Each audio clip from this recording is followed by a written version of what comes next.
Thanks everybody for being here this morning, and thanks to Harley and John for organizing our travel. So two of these folks traveled from Sacramento today, or yesterday.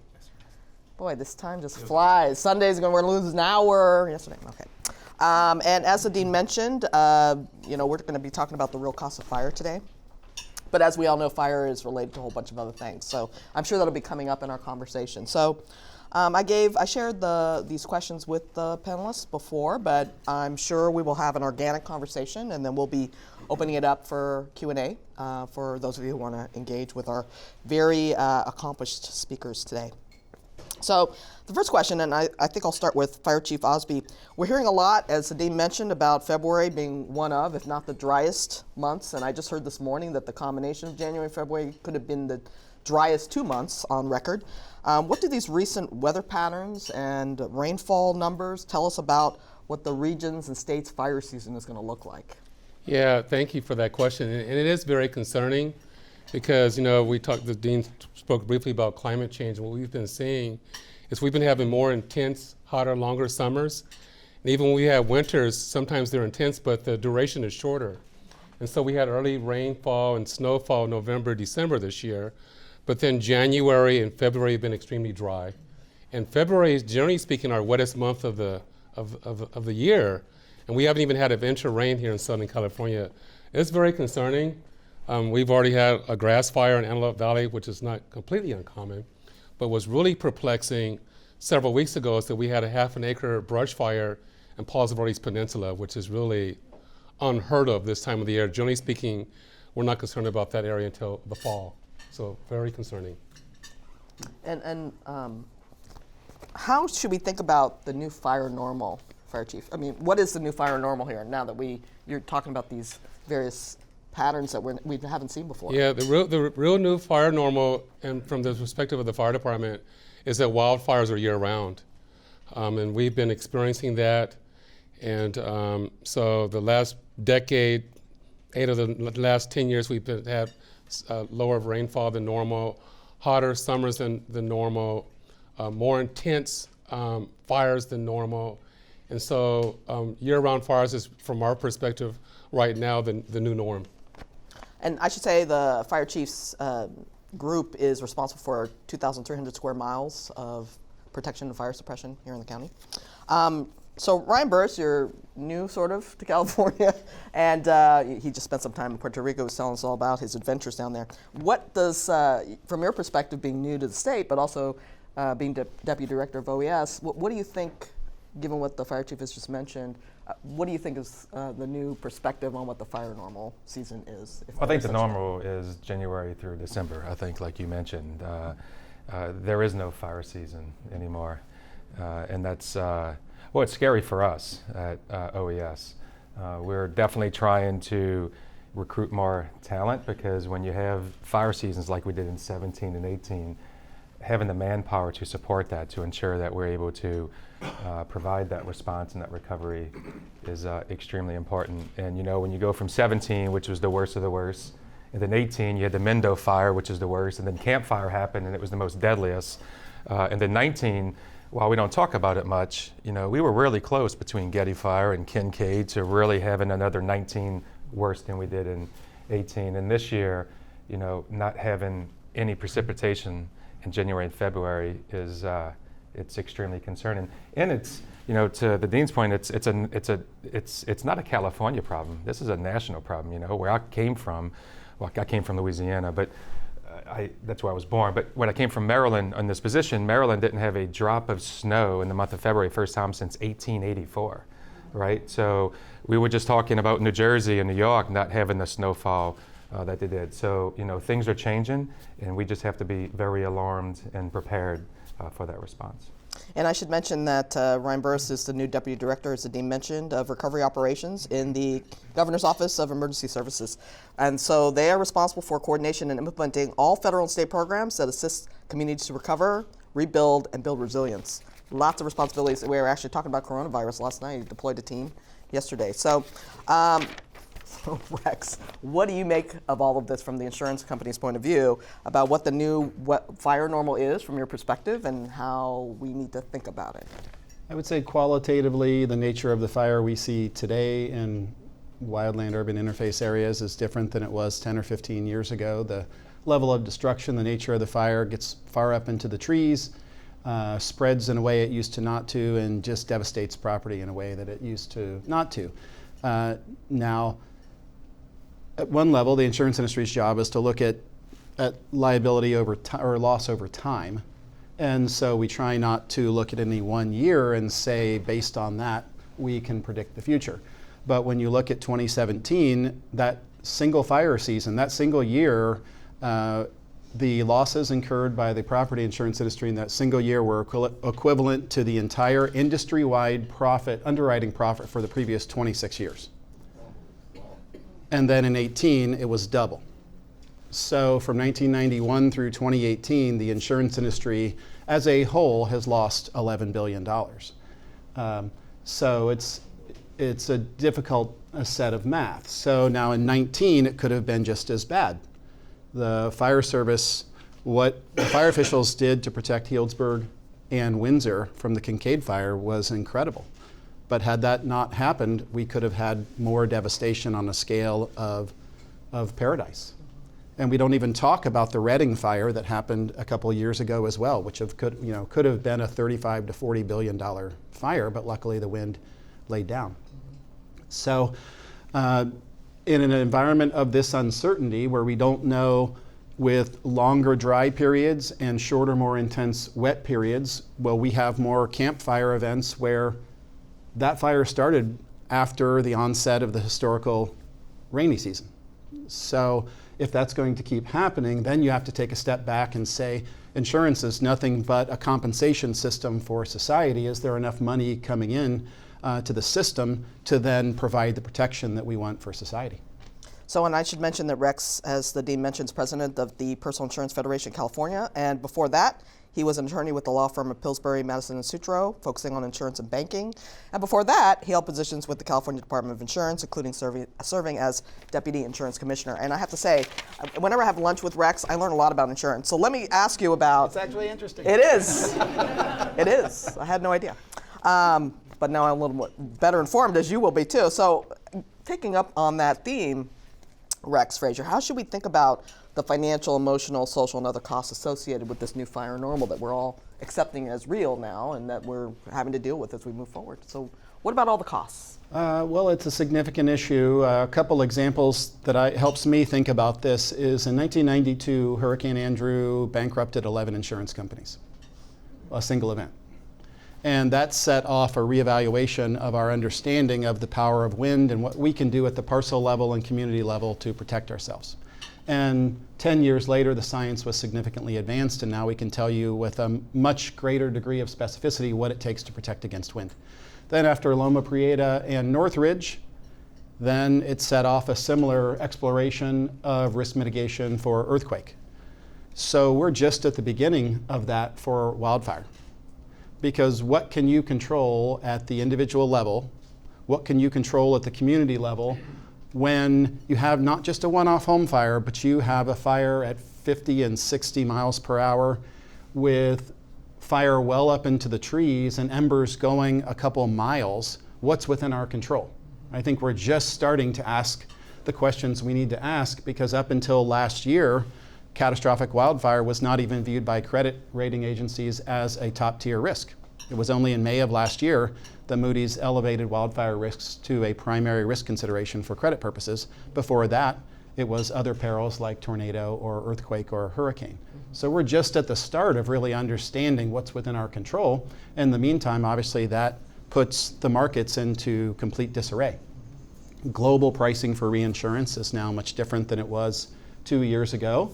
We have a regulatory environment in California that doesn't really know how to deal with that. And so we're in a position where a lot of people feel in a bad position. Average price of homeowners insurance in California is 17% below the national average. It's 33% below Colorado.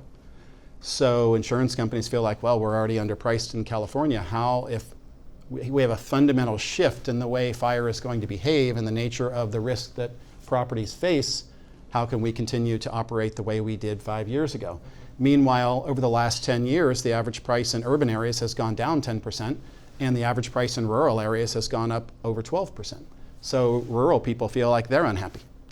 So we have but nobody wants to tell urban people you should subsidize people living in close proximity to risk, right? So it's a complicated mix of what are we going to do, and we're just really at the start of this shakeout. And Ryan Burse, I was talking to Cal OES about a year ago, I think, about not only that there are these financial and sort of costs related to recovery, but also that institutions and social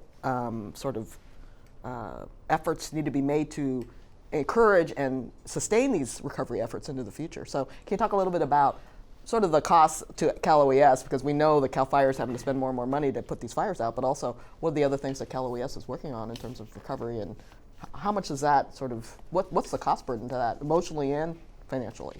Emotionally, it's pretty dramatic. I mean, just even the first responders, which, define first responders. Chief actually include us in that first responders, and just last year, 119 first responders committed suicide nationwide, right? Like, that's a remarkable stat for me. So the emotion burden of working 12, 16 hours a day, regardless what that job is, after the campfire, we had a team that went in and from OES, and they literally worked with Cal Fire, and they had to go search each individual car to look for bones and to look for bodies. That delayed people to go in 30 to 45 days, but can you imagine that being your job for 30 to 45 days, right? I mean, that takes a huge emotional toll on anyone. And on the individual assistance side, when you start opening up local assistance centers, we call LACs, it's difficult for OES employees to sit there and day in and day out, 15 hours a day, you're talking about somebody's loss, whether they lost, in Camp Fire, they lost 85 people, it was the deadliest fire, right? So at any given time, and I'm confident in Paradise, a large percent of those knew someone who passed, and they're on the receiving end of that. And a lot of, who we are, they're not trained to be quote unquote case managers, it's just a skill set that they have to be emergency managers. So it has a huge toll. And back to your point, just on, fires in general, this is the cost of fire, but, up into 17, California was more focused, right, on earthquakes and flood, which is the biggest, threat to us. But now fire is all of a sudden a big deal. But it should be no surprise. It's a 2-decade problem. Since 2000, 15 of the largest fires out of 20 have happened since the year 2000. So this is not like it just happened in 17. The climate has been changing. Things are getting hotter, and fires are burning. So, and there's also another emotional toll on not just OES and first responders. It's also the people, right? If you talk about cost of fire, it's easy to say Camp Fire costs $9 billion. That's a lot of money, right? It's easy to say the debris cleanup, just the debris, not trees, was $1.5 billion, which is a lot. But just the mental capacity of those, 30 to 40% people in Camp Fire had PTSD. Of those, 20% were first responders, right? So that's almost half the population suffered PTSD. And I always tell people, I come from I was told middle-class family. I realized as I got older I was working poor in a little parish in St. Bernard. The problem existed before on the emotional mental health side, but when you destroy that fabric of what they know, that norm, it just exposes it. And the problem after a disaster, the real cost of it, is you don't have the support. The hospitals are gone. All the mental health workers are gone for those that were even there, because as we know, mental health is I would say a budgetary problem. And a lot of focus is just not put on that emotional side. So it has huge impacts to OES, but also the survivor themselves. And Chief, you can probably tell us a lot about what the first responders are going through, but also tell us a little bit about your sort of jurisdictional responsibilities in terms of thinking about costs and revenues and how you're going to handle all of these things when you have these sort of first responders going through all these crises, but also you have to handle new things that are bigger. Yeah, this is a very dynamic conversation to have. I'm sure that any one of us could probably speak for hours about it, but the LA County Fire Department, we're a special district, and so we're one of the 37 departments in the County of Los Angeles, and the Board of Supervisors is my governing body. But because we're a special district that was formed in 1911, but if you can think about 1911, then it was the Forestry Department, Fish and Games and Parks was under Forestry. Then in 1923, the Forestry Division and Consolidated Fire Protection were combined, and that's the Consolidated Fire Protection District. Parks and Recs went to Parks, and Fish and Game went to the state. But we're a special district, so our revenue streams are our property parcel taxes and fees. So I don't get general revenue from the county of LA. So my business team spends a lot of time with me as far as projections and everything in relation to our budget, and we have a $1.3 billion budget, and so it's a lot of work in that regard. And then you combine it with the fact that we're in this year-round fire season, that we have to staff up for that and pre-deploy resources. Sometimes if we do get reimbursed, it takes 1 to 2 years to get reimbursed. We have to pay our employees within 2 weeks, but the reimbursement process is very challenging. So we spend a lot of time on the financial side of this conversation. The mental and behavioral health is a very challenging conversation to have, and it's very emotional to me too. I mean, I'm a first responder, and then on top of that, I've been the fire chief for the last 9 years, and we've had 7 suicides in my department alone. So LA County, Chicago, and New York have had the most suicides in the country. So the 3 departments spend a lot of time talking about this topic. So we've had a lot of lessons learned from the other fires. So what we've done to help our citizens, as an example, in the Woolsey fire in 2018, we have what we call customer support teams.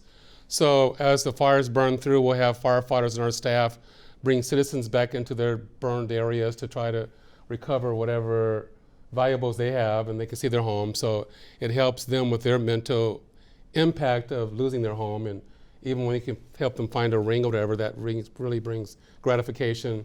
And then also in the Woolsey fire, we have our peer support teams, our behavioral health teams, we have our petting dogs, and we have our religious teams out, and when people are getting masseuses on the fires when they get a break, and we've implemented that into the incident, which is something that's never happened in my career when I was in the first responder, but now we've found that these types of soothing practices and the ability for people to express whatever their feelings are helps them manage the incident and manage stress.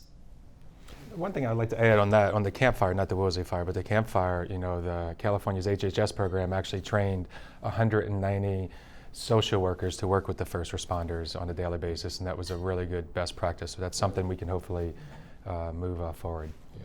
I think another complexity too that is hard to comprehend is, like, I'll use the Woolsey Fire as an example, is that it's unprecedented. We're in unprecedented times right now, because we talked about the Camp Fire. In Northern California in November, there's normally several feet of snow and several inches of rain. And the Camp Fire began, I believe, was November the 8th. And so that's just unheard of. Normally in November, resources from Northern California and the Fire Service is reallocated to Southern California for wind events we have. So the fact that we had two fires in Southern California, the Camp Fire in Northern California, was just unprecedented. So when we asked for mutual aid, it didn't exist. So in the Woolsey Fire, it burned over 150 square miles, and 95% of that happened within 18 hours. And so we didn't get help that first operational period. So I've allocated most of my department to the Woolsey Fire with the emphasis of saving lives. And we knew we were going to lose structures, but the emphasis was saving lives, and we were able to successfully evacuate over 250,000 people. Unfortunately, we lost 1,300 homes. But at the same time, the other 911 calls don't go away. So we still had 1,200 calls throughout the county that day. And then within the footprint of the fire, we had another 1,500 calls of, medical calls, or I'm trapped, or this or that. And because we couldn't get assistance, our crews worked 48 hours straight. Normally it's either 12 hours on, 12 hours off, or a 24-hour shift. So I can't quantify or measure the impact that had on them mentally, physically, spiritually, but it had to have some type of impact. If you can imagine a firefighter working 48 hours straight to protect someone's community. Mm-hmm. And let me just get back to you, Rex Frazier, because we don't normally think about insurance agents also having emotional sort of impacts from the sort of aftermath of these disasters. I mean, what can you tell us a little bit about your inside knowledge about what went on after these different as events? With anyone else affected, it's incredibly difficult. You've got, first of all, insurance agents oftentimes have lost their own homes while they're getting calls from folks who have lost their homes. So they're trying to help others and sort of have to put on hold their feelings about what's happening to them. And then for these mass disasters, insurers will have to bring in hundreds of folks from around the country. For State Farm, they had to bring in 200 people just for the Tubbs fire alone in Santa Rosa. And the lady who ran that operation, she had to move from Texas for 9 months and live in that community to make sure that everyone could be taken care of. So it's just a ripple effect across so many folks that you wouldn't think about. Over time, certainly insurers have migrated towards providing the same types of services that the chief was talking about, where it's not just enough to say, we've got a contract, we'll give you some money. When a local assistance center opens up, you have these big insurer RVs coming in there, and we provide ways for people to communicate, either email or through phones, to make sure you can tell your loved ones who might be far away that you're okay, and they're cooking food for anyone, policyholder or not, or first responders. This is just, you have to take a much more community-focused view than certainly we did 20 years ago. And the numbers about debris clearance are really astounding. I mean, can you share some other numbers with the crowd so they understand the massive kind of scale we're talking about? Tree clearance. I mean, what sort of numbers can you share with us about how much it cost last year for all these fires? Yeah, I mean, Woolsey and Camp Fire alone was about $1.8 billion to clean up those. And remember the chief's budget, so keep going.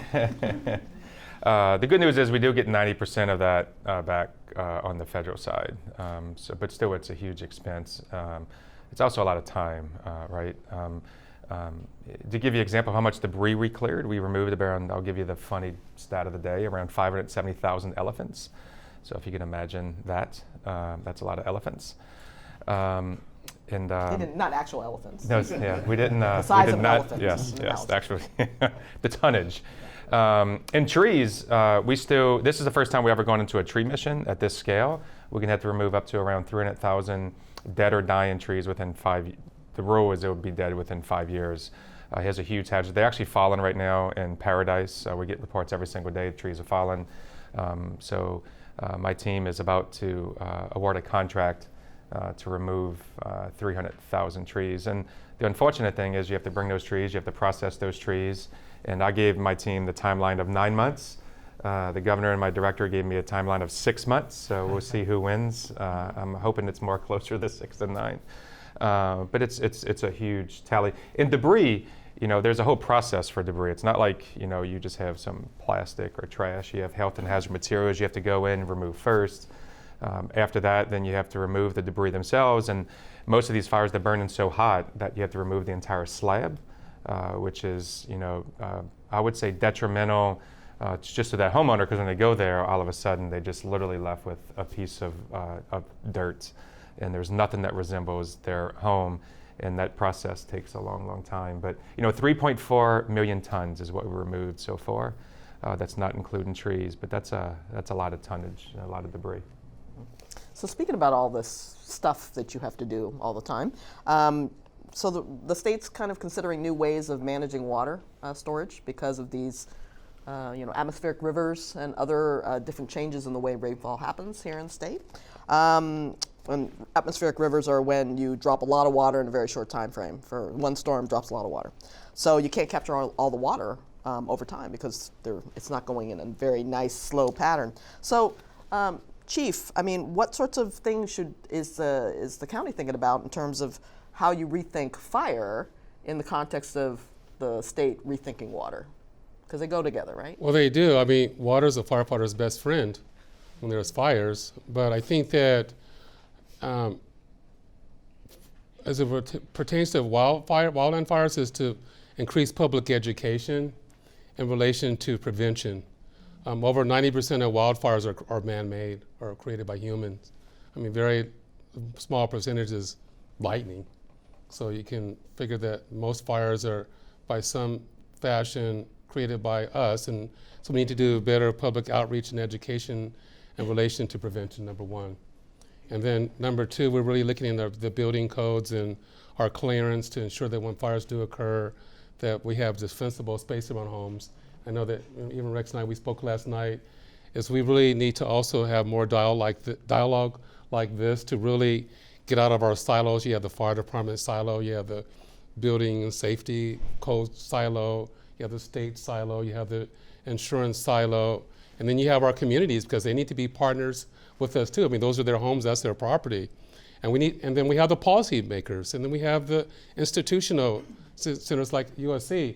We need to have more conversations like this to look at this holistically, and then really have a strategic approach in how do we prevent these things from occurring, and then when they do occur, then how do we limit the impact of the incident. So how does the fire department at the county level, how's it changed the way it looks at fires now versus a couple of years ago? I mean, how do you think about deploying your resources over time when you have a full year's worth of fires, and not you know your budget's constrained, and your budgets aren't going to grow that much, right? So. Yeah, absolutely. So we place a lot of emphasis on public education right now in ways that we didn't.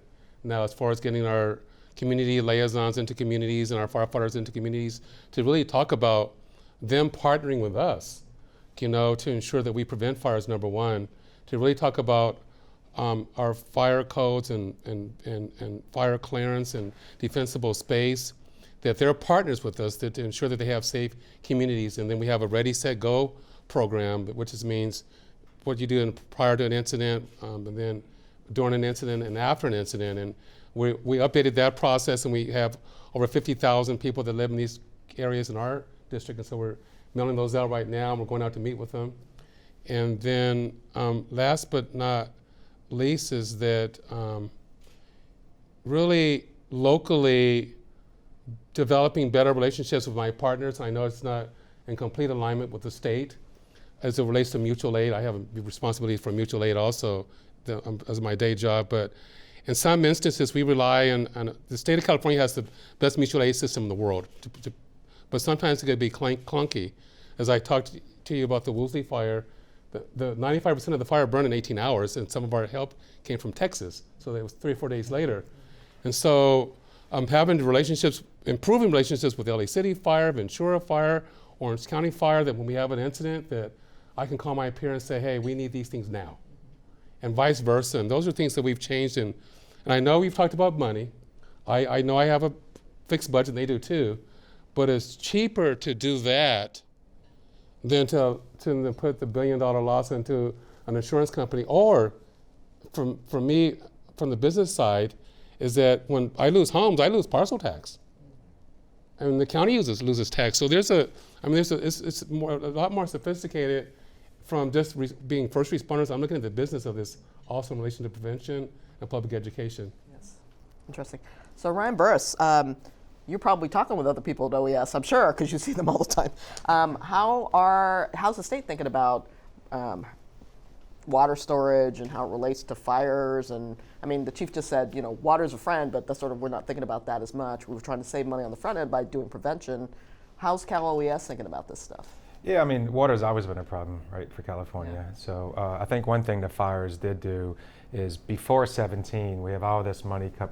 We did not have all the money. Since 17, we have all these hazard mitigation dollars coming into the state, and we could focus on a lot more on water capacity and dams and everything else that we can work. But we also do, on top of that, to your point, we're not focusing just on what the suppression is. We're hoping the suppression is before you even need the water or the plane, which is key. And as far as like mutual aid, I think it was a huge success story last year. The state did pre-position a lot of goods much earlier on. Now, granted, we didn't have a huge fire up north. I guess it was fires all over the state at that particular time.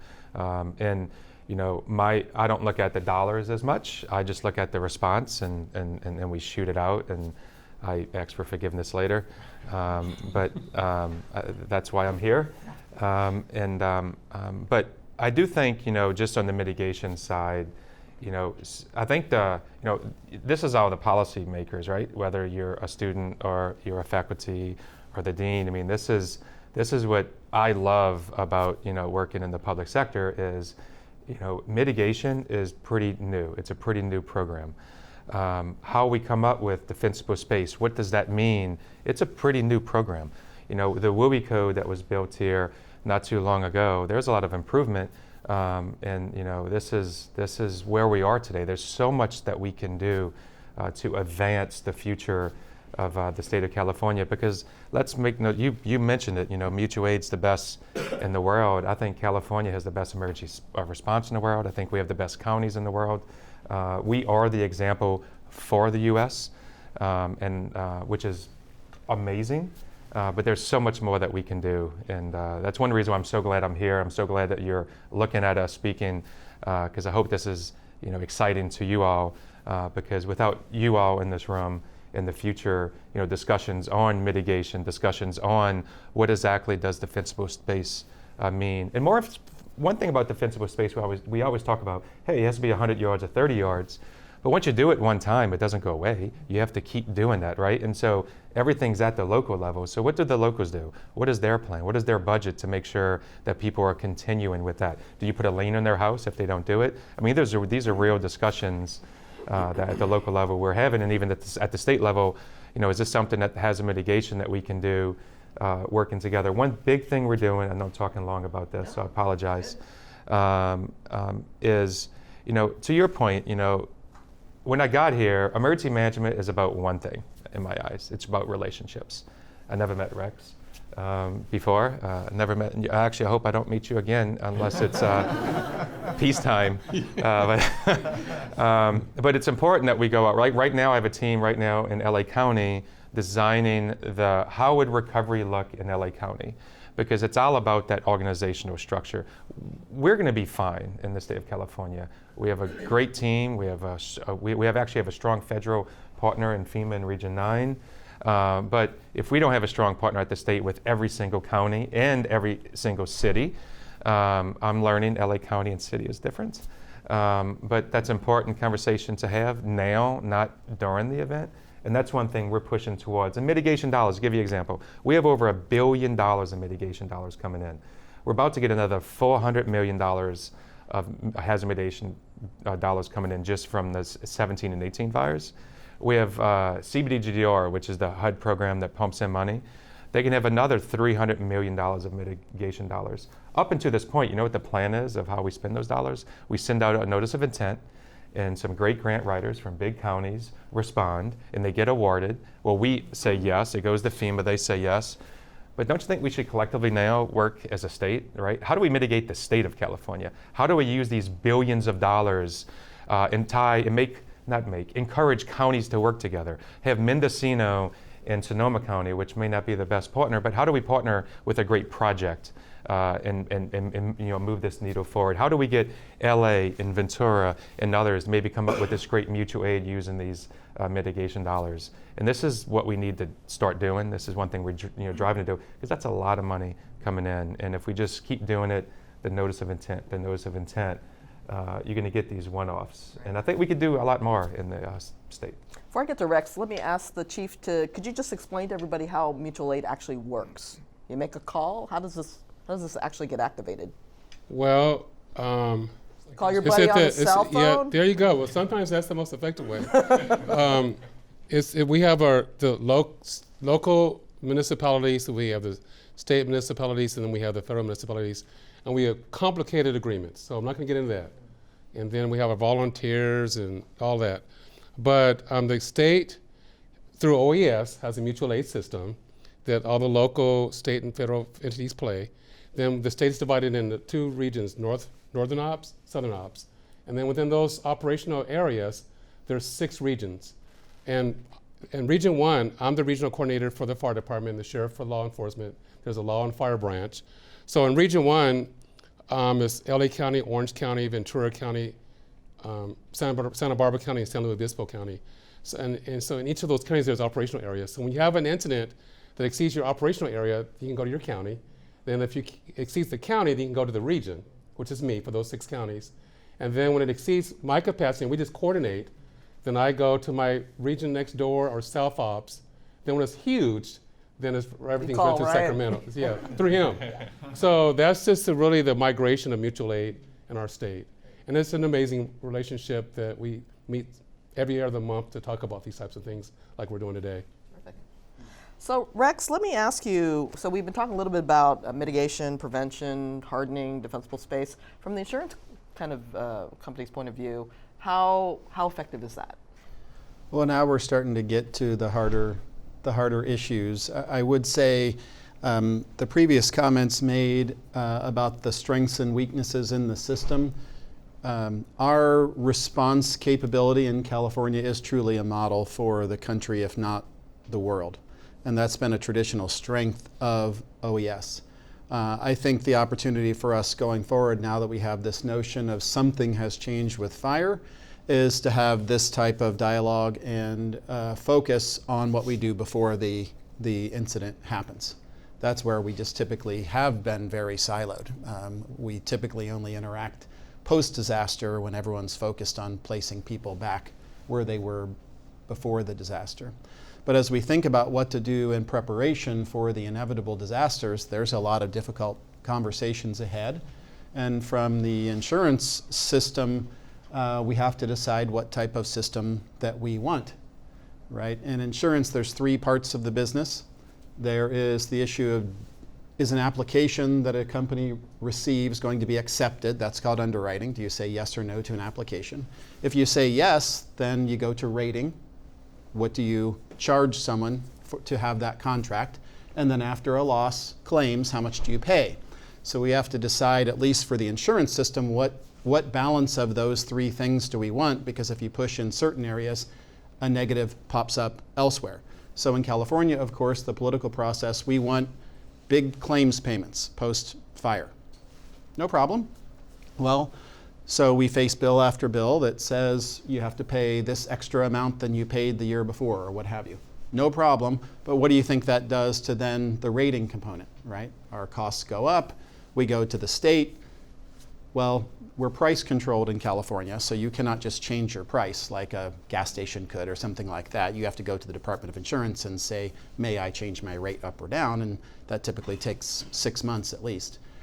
And so then if you can't raise your rates, then you go to underwriting. Well, how can I, if I don't have enough money in the system to pay this level of claims, how can I keep insuring folks that present the highest risk that are going to produce these losses that I don't have enough money in the system to pay the claims, right? So if you push too hard in one area, you'll create an availability issue. And so right now, we have a situation where rates are generally low in California. I know that's not a popular thing to hear. No one likes to pay for insurance, but we can act like it's not an issue, and then we can have probably 12 different counties of the state where it's harder to get a new insurance policy as a result, because if you're in Tuolumne County and you live in a tremendous forest, I assure you insurance company risk managers notice that. And so how, when enough money is not coming into the system, do we pay the type of claims that California likes us to pay and be able to serve everyone, right? So we have to start thinking about what do we want this compensation system to look like. Do we want to start regulating where people settle? Well, that's a very difficult local issue. Do we want to start saying people can't rebuild under certain circumstances? Obviously, that is a horrendous local political issue. Do we start saying, well, let's give various incentives for parcel level or community level mitigation? Well, to some extent, we do a lot of that already, because the 2008 building codes, there's already for fireproof roof, exterior siding, for covered vents, for covered eaves. Those things are already generally included in your price anyway. And a house built after 2008 is substantially less to insure than a house built before 2008. So then we start saying, what else can we do? And this is where we're in this nascent stage of research. Do we have a 5-foot non-combustible zone? Well, that makes sense. If an ember falls close to your foundation, you don't want to have mulch around your foundation. So how about you have rock or some other less combustible substance? Well, what does that do for the reduction in the risk of loss?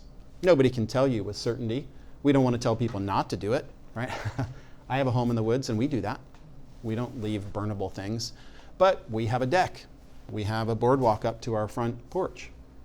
So you start thinking through, what should we be encouraging people to do? Well, everything, but at some point that comes at a price, and there's no demonstrated link yet between if you do X, Y, and Z, your home is, Y% less likely to burn. Because just watch a video, if you've not watched a video of how that fire took Paradise, and ask yourself, could an individual homeowner do anything to stop their home from being burned. There was a home in Paradise that was aluminum roof and cinder block, and it exploded from the inside. And that's about as good as you can do. You could put a moat around your home, and still, in some circumstance, it's not going to matter. So the insurance industry, I mean, since Underwriters Laboratory was founded in the late 1800s, has been involved in advancing the state of fire science and risk reduction. So it's not as if we're not on this every day, all day. But the science isn't there yet because the nature of this risk, it's been a low level for a long time, but the 17 wildfire season was something unlike we've ever seen. Now, I say that, but the exact fire happened in Santa Rosa in 1964, the exact footprint. Overlay the two events, the Hanley fire in 1964 was the exact burn print of the Tubbs fire. But in 1964, there were less than 600 structures burned. And then in 2017, what was the final number? 5,700 structures. So it's very difficult to stop development. So there's a lot with no pretty answer at all. I wish I could give you a better answer. That's terrible. I brought you here for the pretty answers. I'm very disappointed. So let me just ask all of our panelists, we've talked a lot about what you are all doing to help protect and resolve and help us recover from these incidents. What do you think people out there, the chief had alluded to this earlier about prevention, what do you think people can do to support fire suppression? We're talking a little bit about that, but first responders and sort of this future where we now have to assume that fire is a year-round sort of phenomenon. So let me start with the chief. So what would you ask people to do to help ensure that the kinds of plans that you're trying to sort of lay out are going to be implemented and sustained? Well, I'm just going to probably repeat some of the things I already said before. You should say things 3 times because then they'll remember it. 90% of wildland fires are caused by humans. So if you live in those areas as far as vehicle fires or mechanical tools or whatever it may be, smoking, this is intolerable. It's just saying we're the cause of a lot of the fires. Even when we look at Australia, unfortunately, they had a horrific wildfire season this year. Some of them were natural, then unfortunately, some were arson. I mean, I don't think any of them were natural. And when I say natural, I mean lightning. And so the fact of the matter, that is rare in our region.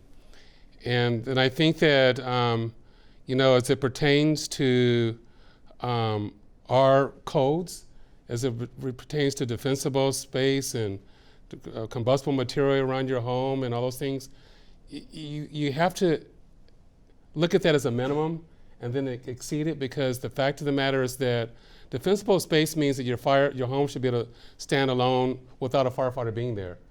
As example, in the Woolsey fire, we had over 57,000 structures. We don't have 57,000 engine companies, so we can't put an engine company in every house. So your home needs to be able to be a standalone in relation to sustaining a wildland fire to survive. And people need to really look at that critically and partner with the fire department and their insurance companies when we ask them to do things. And then I think last but not least is to have more dialogue like this to get the right people in the room to really start making difficult decisions. I mean, because the statement was made about I forget the fire in Santa Rosa, but we keep fire history maps for 100 years. And in my profession, history seems to have a way of repeating itself. So if history is repeating itself, then why do we allow people to build homes in fire corridors? Because the Woolsey fire, in probably 100 years, I won't be here, but it's going to happen again. And so we need to really start thinking about some of these critical decisions as it relates to public policy and prevention and codes in a way that we're making strategic decisions that are in the best interest of our communities, not selfish decisions because I want to live here. And we're not there yet, but I believe that this panel and the audience here and getting the right people in the room with our citizens, we need to have these critical conversations. Otherwise, we're just going to keep having this repeated experience. Buras, what can all of them be doing to help Cal OES and you do your jobs better? I need to bring Rex more because he's doom and gloom. So it would help you look me. Really good. Actually. It would help me a lot. I think just being honest with where we live. We could talk about fires. What disaster is not in California? I mean, right now I have half my team in the State Operations Center dealing with the coronavirus, right? We have every type of disaster. We even had a hurricane hit, I think, San Diego like in the 60s. So we even have hurricanes here, right? So we just have to be prepared for everything. In regards to fires, look, there was some really good case studies. They had the Butte County Firehouse.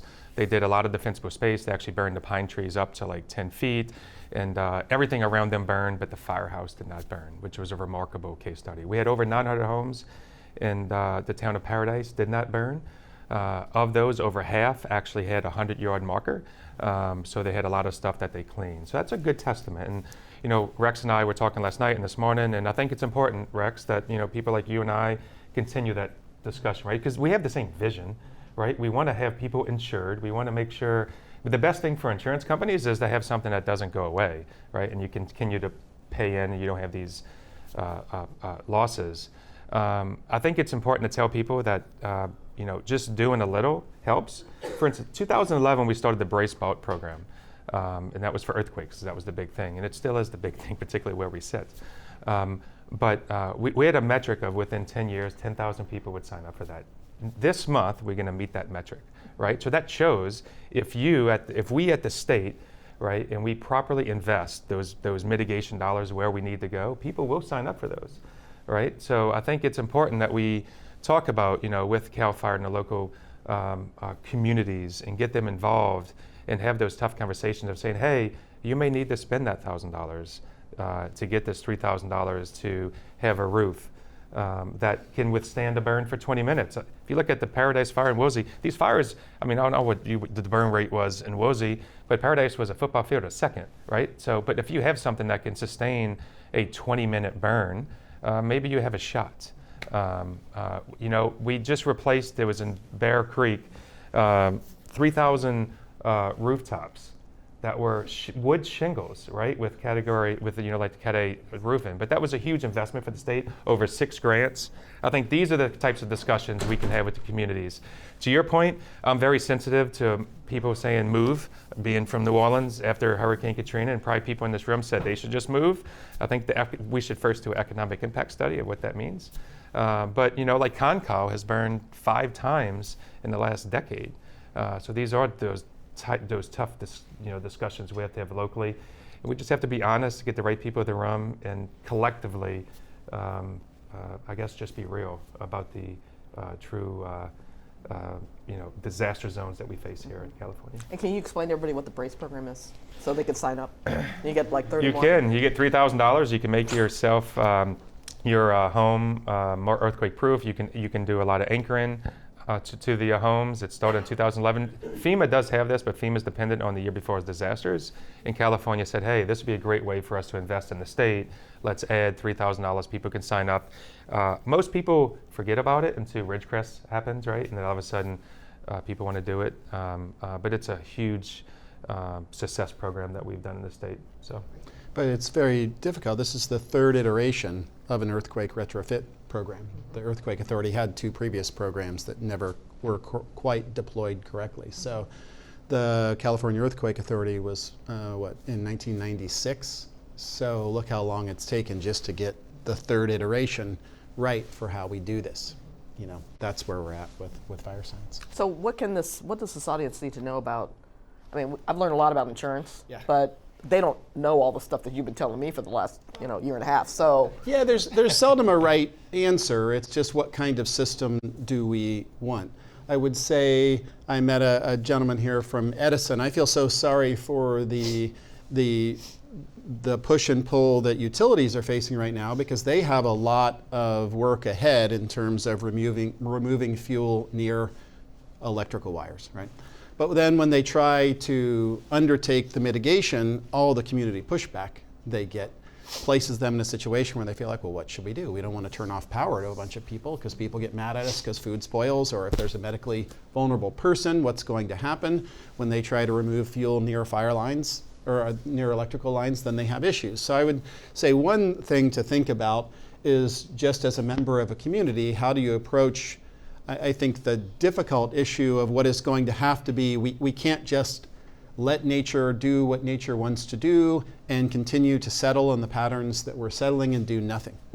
because we have interrupted the natural fire cycle that existed for hundreds of thousands of years of settled areas. We don't allow fire to burn the way it used to burn, and with that comes all sorts of consequences. Just look at what goes on in San Bernardino County, where we have an ungodly number of dead trees, that when trees are starved of water and we don't allow fire to burn, then fire kills insects.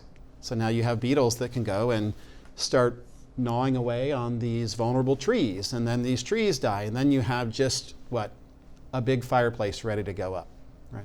So the hard part is that we don't want to interrupt settlement patterns. We have complicated environmental politics here, where it's very difficult. We were talking last night at dinner, who would want to be a fire professional who says, let's do a prescribed burn with all of the things that can go wrong, right? And I assume it's not easy to get a permit anyway. There's got to be several levels of oversight. So the notion of being more realistic, that we do have to modify the environment in which we live, or else we're just not going to have enough money to keep paying for the response costs, for the rebuilding costs. We're going to have to actually reduce our costs, or else the tax and insurance premium burden is going to be just far too high. Other than that, it's great. I brought him along to make me look good, because I'm not so dim and gloom either. I think I'm going to stop there and open it up to the audience, because I'm sure you've all been very, very polite and sitting there listening, and there's a lot of wisdom up here. So let me first thank you all for such a great set of comments. Just the county alone, these are just like swags, that probably almost 50% of the open land here is federal, then 30% is, maybe 20% is state, and the rest is local. So there is cooperation between the local, state, and federal government. The Angeles National Forest, they have less guidelines than we do in relation to control burns, and so then they're able to do things in the middle of the forest a lot freer than the county and the states can. It gets a lot more complicated and political when you get into the wild and urban areas and the communities. I mean, as an example, we wanted to do a controlled burn in Malibu, and I work with CAL FIRE. We're a contract county, so we work very closely with CAL FIRE, and no one wants to allow us to do a controlled burn. And so then, it takes several years to get the approvals to do a controlled burn anyway. Several years to get approvals through the environmental process, AQMD, the public, interaction and feedback. So then my next step is, okay, let's bring in goats. Well, I mean, because goats really eat everything they can reach. And we've done that successfully in other parts of the county. But in Malibu, no, that's not a natural, that's not natural. Goats are not natural. No, we purge the goats before we bring them in and make sure they don't bring in, species from other areas. But then let's do a goat project. And I think I might be successful, but that's challenging. Then the last process I think you talked about was just mechanical removal of fuels. And that's very labor intensive, but every step that we take is a very arduous process. But like Rex said, we can't do nothing. I mean, you can't have 100 years of fuel growth and have a volatile fuel bed out there and expect that we could put it out like a grass fire. So we need to get to the point to where we do have our political and community members and our citizens that will agree to some process, because we've messed up the natural process of a fire. When you look at California, especially LA County, from a fire behavioral perspective, the chaparral is designed to burn every 15 to 25 years. And the fire department has disrupted that. For the last century, we've been putting fires out, and we found that probably wasn't the best approach, but we've modified that. And so it's a very, I know I'm rambling now, but it's a very complex topic to have. We know that we need to do it, but there's no approach and process that anyone can agree to. So right now, it's very challenging to do anything. If I may add, just watching the politics of a bill last year, AB 38, Assemblyman Jim Wood, that really allocated for the first time a significant commitment to pre-loss or pre-disaster fuel treatments. The politics of that were very, very difficult. You have mainline reputable groups like the Sierra Club or John Muir Society or Center for Biological Diversity out there saying we shouldn't be doing this, the science doesn't agree, the more we take out, the more sun hits the ground, the more non-native species grow. And you had within the environmental community profound disagreements where you've got the Nature Conservancy saying, no, we need to have a more natural cycle. There wasn't even consensus in the environmental community about what to do with pre-loss mitigation efforts. So we're a long way. but the political process did at least produce a significant amount of revenue. OES has a challenge in front of it to figure out what to do with all that and how to really start bending the loss curve that needs to happen. And I would like to add, just as you talk about the interagency, I wouldn't forget the outside sources, the nonprofits and the church organizations, even universities, summer programs that want to come in and clean this. So as you go through that study, we get a lot of requests from those perspectives as well. So as you do your study, that's something I would definitely lean to, because it's a free resource, and locally it's, a budget's a problem. And whenever you can grab that, there's a huge likeness about helping communities with defense programs and mitigating that. So just something to consider, which I'm sure you already are. First of all, in terms of cooperation, over the last 6 or 7 years, we've improved our coordination with LA County, and we really consider them as an extension of our office and a partner. And during emergencies, they come and embed themselves in our emergency operations centers and vice versa. That way you have someone there and you're communicating constantly. And we're a phone call away. We really consider the chief a model for somebody that can, improve cooperation. One of the criticisms that we've heard from local government entities, especially during the Woolsey fire, is that the federal government, Point Mugu, Naval Station, had resources that they could have used.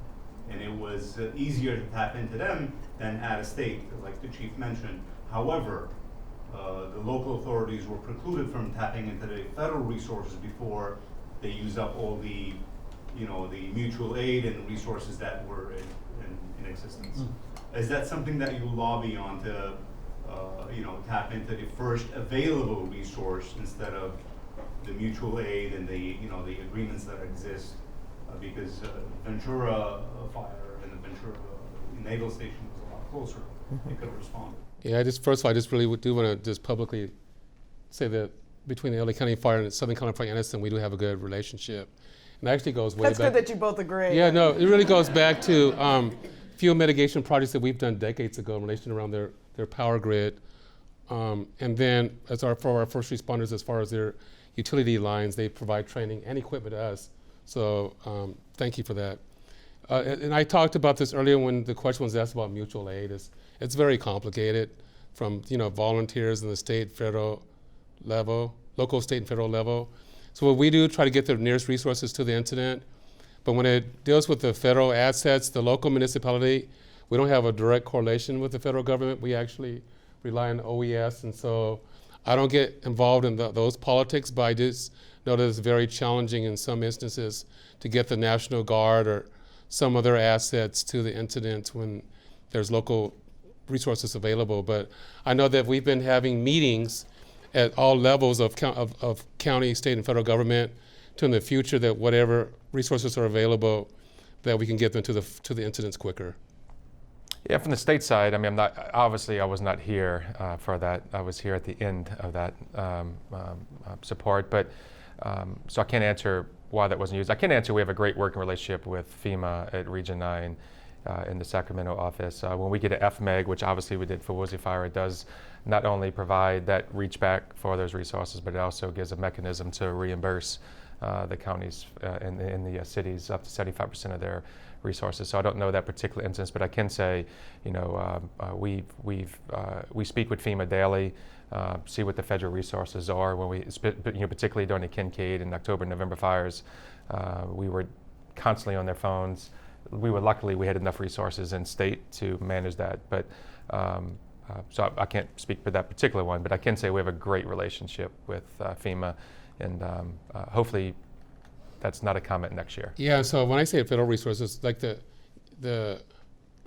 Department of Agriculture for the U.S. Forest Service, I mean, we have an outstanding relationship with them.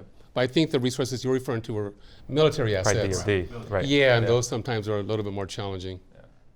We do have a lot of IAAs in place for that. So once again, I'm more than glad to look into that and give you a call back. But The insurance industry has the Insurance Institute for Business and Home Safety, which is a major research arm on the East Coast.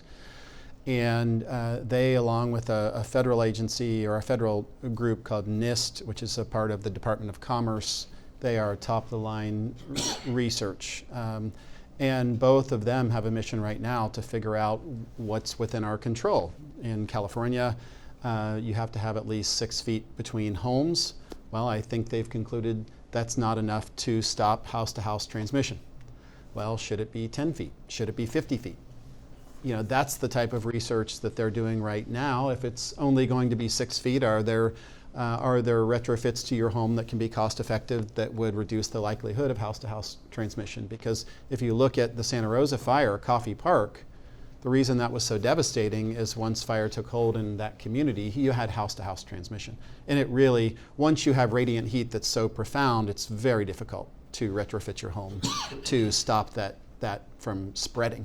So certainly the insurance industry is knee-deep in trying to figure out what should we be advocating for with various governments. You know, a lot of times the insurance industry is very hesitant to tell people how to live their lives, what local codes should be. Our job is to assess risk, provide a price signal for that, and then people live the lives they want to live. Florida was really the first time where we started getting in-depth into what should we do, and the notion of having a statewide building code that the insurance industry advocated for, that took culturally a lot for the insurance industry to get willing to do. Because of course if you want to harden a home, there's money. You know, it's a lot more, you know, so you're always balancing, yes, we want to be more safe, but yes, that also has a cost to it. But the wind risk in Florida was so bad, we had to do that. And so that set the stage for us to be part of the negotiation around the 2008 California statewide building code, but that's relatively new. So we are trying to advance the state of science, but we really are at the beginning of it. Yeah, and just to add what Rex said is that in my profession, we do a lot of work with UL and NIST in relation to interior features of buildings and interior firefighting, and really because of the science behind that, we've actually reduced firefighter burns and firefighter deaths in relation to interior firefighting just by taking science in consideration. I know we talked about suicide earlier, but then cancer is really prevalent in my profession. So everything that we can do to reduce the exposure of firefighter, then we've been trying to do that. And we've done that successfully, our data shows that. But as it relates to our building codes, we really do need to bring science in as it relates more to the exterior and this particular topic. And that's something we talked about last night. And we need to work across boundaries to make sure that when we come up with building codes, it's more than just, well, this seems like a good idea or that seems like a good idea. It should be some science behind the building features. And so we committed to, at least I'm committed to working across boundaries. And then your last statement as far as the retardant that's dropped, quote unquote, we've been told that it's environmentally safe and all those things, but now we're just hearing now that some of the foam that we use in the refineries isn't safe. So initially when we started using the retardant and the foam that we dropped, because you know it's safe and it's environmentally safe and it's biodegradable, and so we are always going back in that process to ensure that we're not contaminating the environment. And then when we have these fires, there's a lot of rules and laws that we have to follow, a lot of federal laws. You know, we can't drop retardant in riparian areas. We can't drop or go cut land and Indian burial lands. And so we have maps that we have in these wildfires of what we can and can't do. And as a matter of fact, in protected areas, you can't even use mechanical equipment. And so there's just a lot of different regulations that we abide by. And so it's more sophisticated than just dropping retardant and spraying water. But as we understand it, it's still a safe process. Well, it was even interesting watching back to AB 38, the State Air Resources Board, which is focused on air quality. It was only, I think, a couple years ago, they really started taking seriously how much carbon is released in a fire. So on the one hand, you have environmental worries about fuel treatments, but then if you don't do the fuel treatments, you can have an event that might release an amount of pollution equivalent to a year of cars driving around Los Angeles. And just getting a government agency like that that's had one mission to start thinking differently, all of these things take time. I love the media. I think media is essential in whatever we do. I think it goes back to what I said, it's about the relationship, right? And if you have a bad communication or a bad comm that gets sent out, whether it's pre or post disaster, you never get it back. And you're gonna find yourself for the next year backtracking, defending what you meant. So one thing we do at Cal OES, we try to own the message. We spend a constant amount of time meeting with local media. We tweet a lot. We do a lot of YouTube videos because it's very important that we own that. As far as, just in Woolsey and Campfire, I mean, we go to countless amount of town halls. We constantly have media inquiries still. And I always tell my team, it's just say the facts. Let's make sure that if something's printed that's inaccurate, let's correct it, because that's extremely essential. I wish media would do more. I never had an issue with media, even though just recently last week we had a workforce initiative storm one of my tree operations centers, and something was reported that was inaccurate.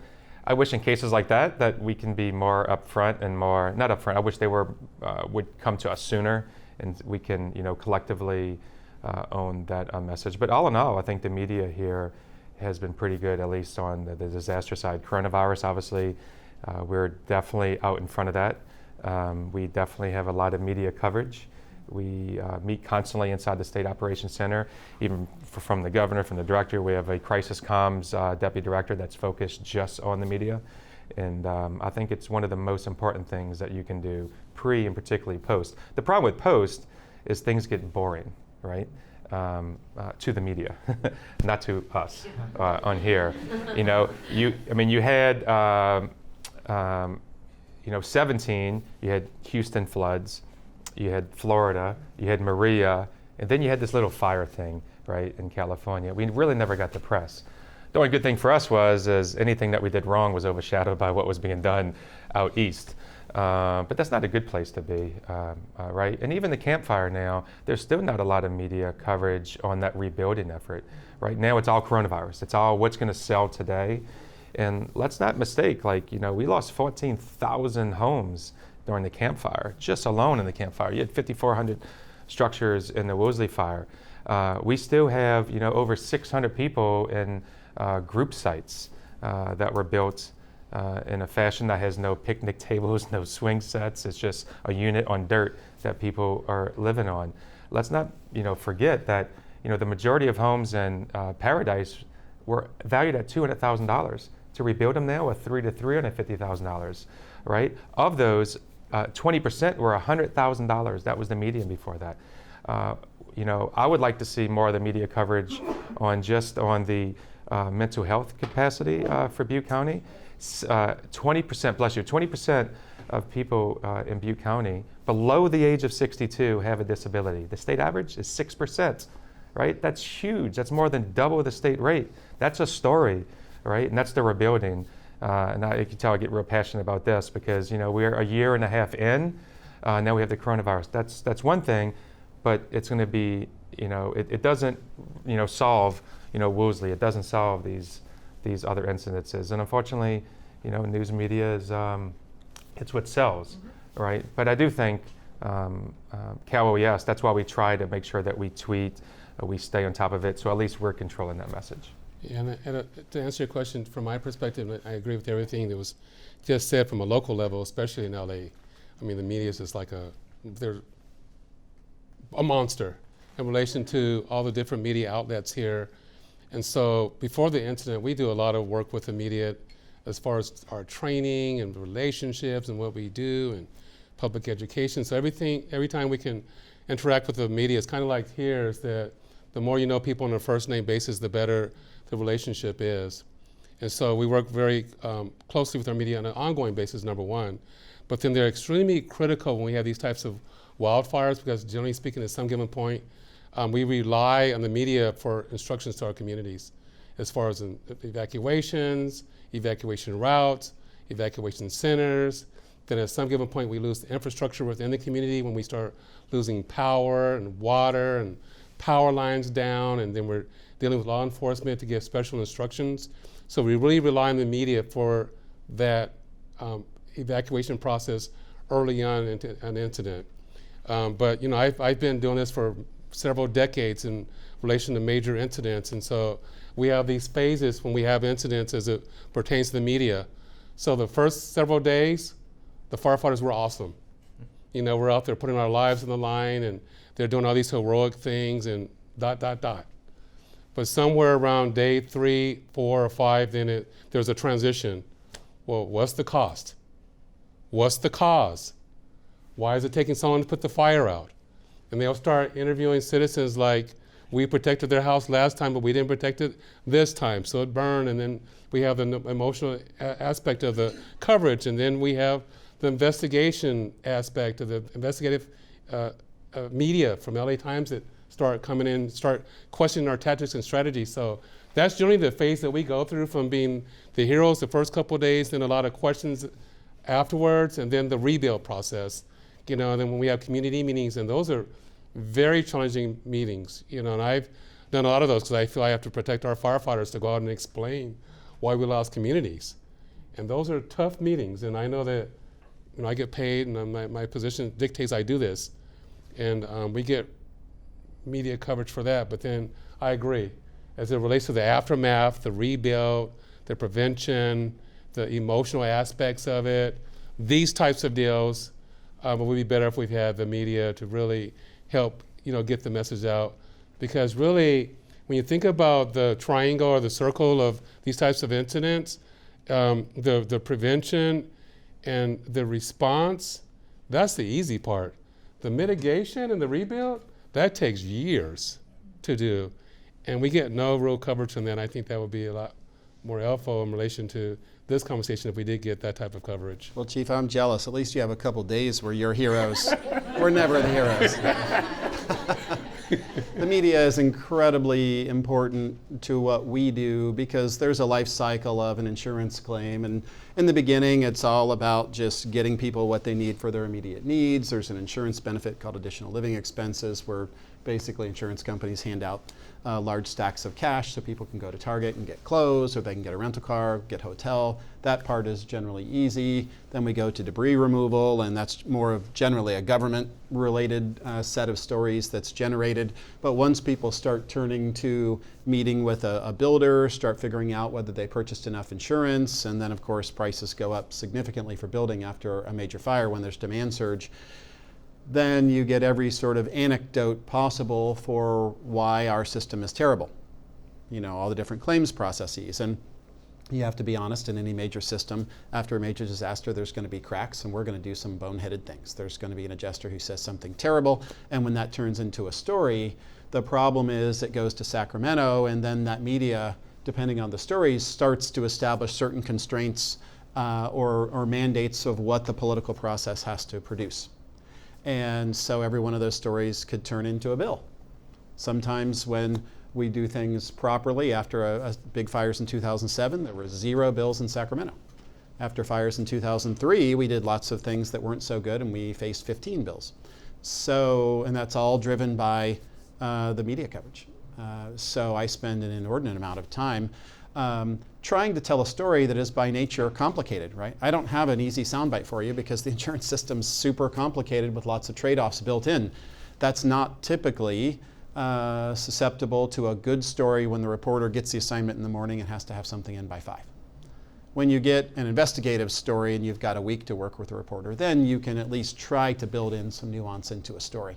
But for someone who now faces all the pressure of social media to be the first to tweet something, those are much more difficult circumstances when your story is complicated. We'll prioritize at the local level.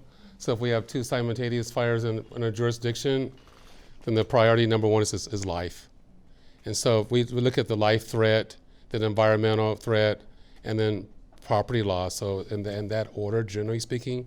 But life is number 1, so that's what we do when we have competing resources. If it's a statewide situation, then we have our either operation in Center, South Ops, or North Ops, or OES, because there's been instances like, for example, in 2003 or 7 or 8 or 17 or 18, when there's multiple fires. That is called a GAC, and don't ask me what GAC means, I forgot. But it's a regional coordination center, so then all the fires will go there.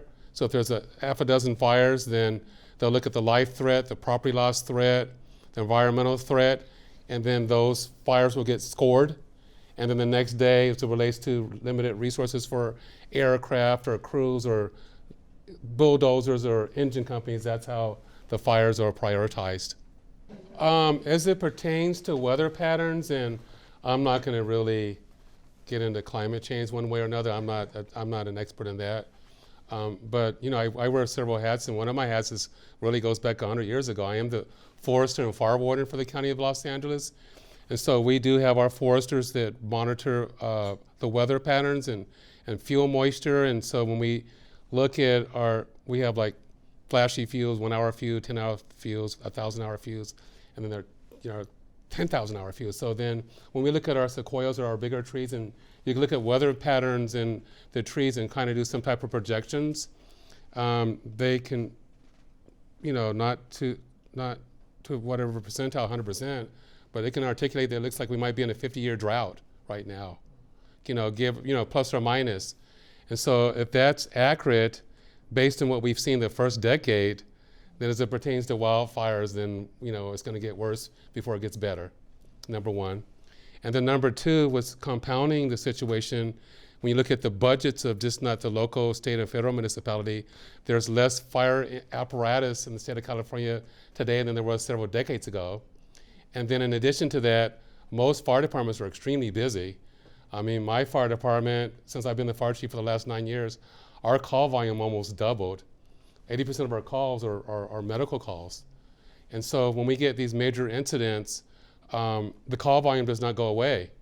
And so these are very tough decisions that a fire chief or a group makes when we have these major incidents. How do we keep enough resources behind to manage the call volume that you know is going to happen, and then face the incident that's in front of you? And so I believe it's going to get worse before it gets better. And that's why it's important to have these types of conversations to talk about preventing the incident, and then when the incidents happen, to work across boundaries, to come up with policies, procedures, building procedures, to mitigate, to decrease the impact of a potential incident. I think that's very critical. And it's critical to have institutions like this and our communities and our citizens be involved in the conversation. I would commend to your attention the most recent State of California climate change assessment. They do periodic climate change assessments, and the fourth climate change assessment for the first time included an insurance module, where a researcher from RAND had that contract for the state and tried to answer this question. And as you'll read, when you read, it's a very long document, but we have a period of escalating loss before things get better for a variety of reasons you'll see in the report. You've asked a pretty interesting insurance question, because there are complex catastrophe models that insurance companies use to predict both the frequency and severity of future losses. We have these models that are used to project our losses. Interestingly, in tech-savvy California, the insurance regulatory system does not permit us to use these models, which we find odd. So, you know, these models are used to simulate all sorts of various things that could happen, and then the insurance professionals will use those to then do loss projections. In California, we simply have a rule that says you have to project your losses based upon the average of the last 20 years of your losses. So even though everyone acknowledges we're in a new normal, our regulatory structure says we have to look back to the last 20 years and then project our losses by extrapolating forward from that trend line. So we are, you know, begging the state to allow us to use these models, because the global reinsurers, so an insurance company buys insurance from global insurers, where they take California wildfire risk and we effectively distribute it around the world by selling pieces of that risk to companies globally. These reinsurers, they project their losses using these models. So if we have a set of rules that say our losses are going to be X and they don't match up with what these reinsurers believe through their models, they'll be trying to charge us a price for us to lay that risk off on them that is very different than the price we can get approved by the state of California. So there's a huge problem right now where if we don't sort of modernize our rules, we're going to be at a position where our regulatory structure produces a price that really is disconnected from the risk. And then when you have that separation, you're going to have all sorts of availability problems as a result. I don't think we're in agreement. I actually disagree. I mean, there's a lot of disagreements Rex and I have just on insurance and how we build, right? But as I was saying yesterday, like, that's healthy to be in a disagreement. We have so much more to do. I have personally so much more to do in the state level because I haven't met you yet, right? And I've been here since July. I've been to LA County, meeting with the county and their emergency manager. California's a big state. I've been to a lot of counties, not our cities. So the 10-year problem, what I forecast is that we have so much to do in the state of California. But one thing that we all can agree on is we have some of the brightest minds, some of the best colleges, the universities. This is a great time to get into an administration locally, to get part of being a public worker, come to OES, work for a state agency, help us determine what the next decade looks like, because the next decade impacts you much more so than everybody on this panel. So thanks. Great. Thank you very much for coming today, and thank you to our panelists. Great.